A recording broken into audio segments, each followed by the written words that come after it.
Halo semuanya, selamat pagi, siang, sore, dan malam. Perkenalkan nama saya Agnes, NPM 2142046. Hari ini saya akan mempresentasikan dengan judul Menyikapi Era Informasi, Tantangan Masyarakat dalam Membedakan Berita Hoaks pada Penggunaan Media Sosial. Seperti kita tahu bahwa saat ini kemajuan teknologi di era globalisasi ini semakin cepat dan luas di kalangan masyarakat melalui media sosial dan online, sehingga hal ini akan memberikan dampak kepada masyarakat dalam kehidupannya sehari-hari. Tetapi melalui media tersebutlah terdapat penyebaran informasi yang dapat disaring dengan baik, sehingga menimbulkan beberapa dampak negatif. Salah satunya itu adalah penyebaran berita hoaks di kalangan masyarakat. Dengan adanya berita hoaks ini dengan cepat menyebar di sosial media maupun online, hal ini akan membuat masyarakat menjadi bingung dan memicu berbagai reaksi. Salah satunya itu adalah emosi.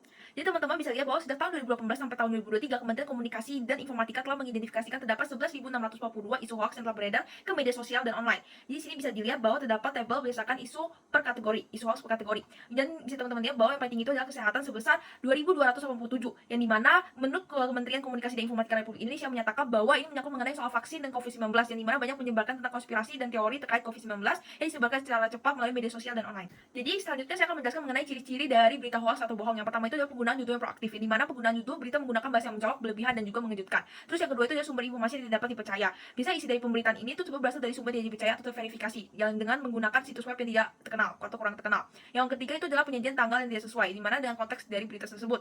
Yang keempat itu adalah melakukan klaim tanpa dukungan fakta, yang dimana dalam berita tersebut dia disertai dengan bukti yang konkret, data ataupun referensi yang terverifikasi. Terus selanjutnya itu adalah penggunaan video atau foto yang tidak akurat di dalam sebuah berita. Terus selanjutnya itu adalah penyalahgunaan bahasa dan tata bahasa yang buruk, yang dimana terdapat kesalahan ejaan atau bahasa yang kurang baik atau benar, ataupun menggunakan kata yang tidak sesuai dengan standar. Selanjutnya itu adalah kurang sumbernya pendukung, yang dimana itu dalam berita itu terdapat kutipan dari seseorang yang tidak adanya tautan ataupun referensi ke sumber eksternal yang dapat mengonfirmasi klaim yang diajukan. Selanjutnya itu adalah kekurangan kontradiksi atau sumber yang beragam, yang dimana itu adalah dalam berita palsu itu menghindari atau mengabaikan dengan mengakui fakta atau pandangan yang berbeda. Selanjutnya itu adalah isi yang terlalu menarik dan sensasional dalam berita, yang dimana terdengar bagus untuk menjadi kenyataan atau terlalu buruk untuk menjadi kenyataan. Selanjutnya yang terakhir itu adalah modifikasi atau penciptaan fakta, yang dimana informasi yang awalnya benar tapi kemudian dilakukan perubahan untuk melakukan manipulasi dan menciptakan narasi yang palsu. Kita membahas mengenai 7 jenis dari berita hoax. Jadi yang pertama itu adalah berita palsu atau fake news, yang dimana berita palsu ini adalah sebuah informasi palsu yang menggantikan atau memasukkan berita yang aslinya. Dimana pada berita palsu ini penulis sengaja untuk menambahkan informasi palsu agar dapat berita disajikan dengan lebih baik atau buruk. Selanjutnya itu adalah tautan jebakan, yang dimana isi dari tautan ini sesuai dengan fakta, tetapi judul itu dilebih-lebihkan atau ditampilkan gambar yang cantik agar memujuk dan menarik pembaca untuk mengklik tautan tersebut.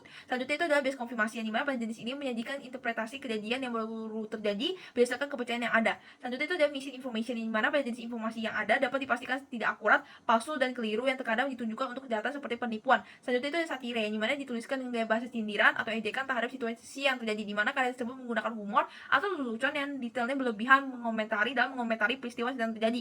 Selanjutnya itu yang pasca kebenaran, yang dimana informasi itu membentuk keliruan publik, yang dimana lebih menonjolkan emosi dibandingkan fakta dalam bentuk opini publik. Selanjutnya yang terakhir itu adalah propaganda, yang dimana berisikan informasi fakta maupun argumen dengan setengah kebenaran atau seluruhnya penuh dengan kebohongan. Jadi gimana sih caranya pembaca bisa melihat dan juga bisa membedakan berita yang hoax maupun berita yang benar? Jadi yang pertama itu pembaca bisa melihat situs terpercaya. Ketika ingin membaca sebuah berita, maka diperlukan bagi pembaca untuk mencari, melihat, dan meneliti situs bacaan. Terus juga pembaca bisa mencari tahu kebenaran foto dan video, di mana pembaca dapat mencari tahu kebenaran di balik foto atau video yang ditampilkan dalam berita.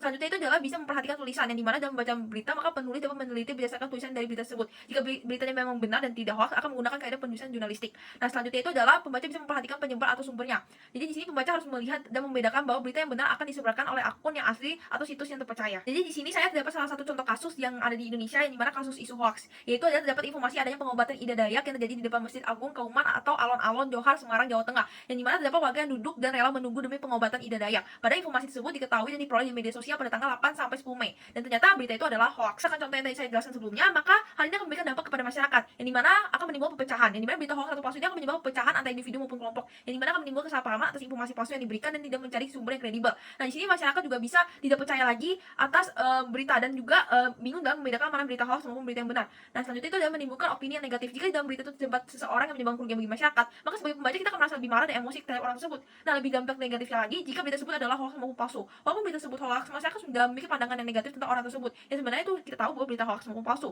Dan di mana yang terakhir itu adalah dapat merugikan bagi masyarakat, di mana berita hoax atau palsu ini sama aja dengan tindakan penipuan dan dapat merugikan masyarakat dalam hal materi. Kesimpulan dari presentasi saya yaitu dengan saat ini perkembangan teknologi yang semakin pesat memunculkan berbagai pemberitaan yang mudah dapat diakses oleh masyarakat, baik itu di berita hoax maupun berita yang asli. Yang dimana tapi seiring dengan meningkatnya banyaknya kasus pemberitaan hoax atau palsu di masyarakat, membuat masyarakat itu menjadi bingung dan menjadi tantangan bagi masyarakat dalam membedakan mana yang berita asli maupun berita hoax.